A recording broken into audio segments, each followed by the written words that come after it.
Ezra Kapitulo 3. Muling sinimula ng pagsamba. Pagsapit ng ika-7 buwan, ang mga Israelita ay panatag ng nanirahan sa kani-kanilang bayan. Isang araw, lahat sila ay sama-samang nagtipon sa Jerusalem. Ang altar ng Diyos ng Israel ay muling itinayo ni Joshua na anak ni Jehozadak, kasama ang kanyang mga kapwa-pari at si Zerubbabel na anak ni Shealtiel, gayon din ang mga kamag-anak nito.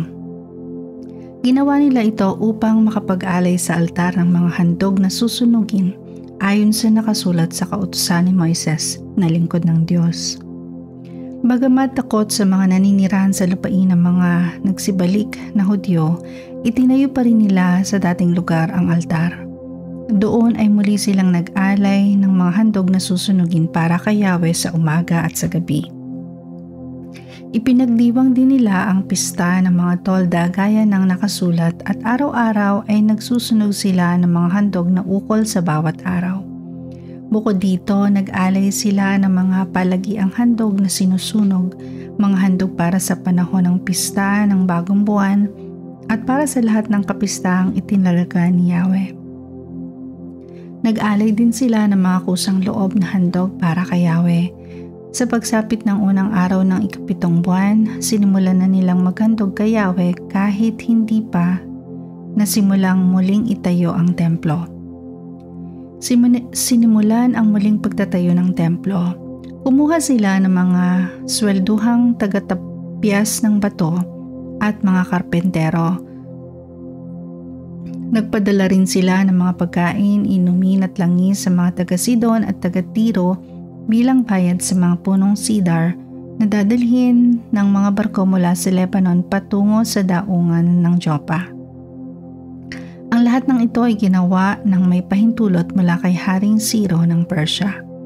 Kaya't nagsimula na silang magtrabaho pagsapit ng ika-2 buwan ng ika-2 taon mula nang makabalik sila sa dating kinatatayuan ng templo ng Diyos sa Jerusalem. Sama-sama nagtrabaho sina Zerubbabel na anak ni Shealtiel at Joshua na anak ni Jozadak, kasama ang iba pa nilang mga kababayan, gayon din ang mga pari at levita. Sa katunayan, kasama sa gawaing ito ang lahat ng bumalik sa Jerusalem mula sa pagkabihag.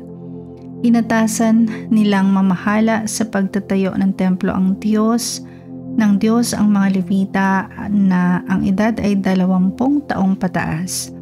Ang mga nagtatrabaho sa pagtatayo ng templo ng Diyos ay pinamahalaan ni na Joshua at ng kanyang mga anak at mga kamag-anak, kasama sina Kadmiel at ang kanyang mga anak mula sa angkan ni Hodavias.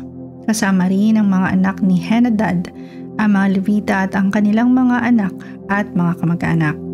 Nang inilalagay na ng mga manggagawa ang pundasyon ng templo ni Yahweh, pumwesto na ang mga nakabihis na pare, hawak ang kanilang mga trumpeta pati ang mga levita na anak ni Asaph, na hawak ang kanilang mga pompiang. Nagpuri sila kay Yahweh ayon sa paraang itinuro ni Haring David ng Israel. Nagsagutan sila ng pag-awit ng mga papuri at pasasalamat kay Yahweh. Ito ang kanilang inawit. Purihin si Yahweh sa kanyang kabutihan. Pag-ibig niya'y tunay, laging tapat kailanman.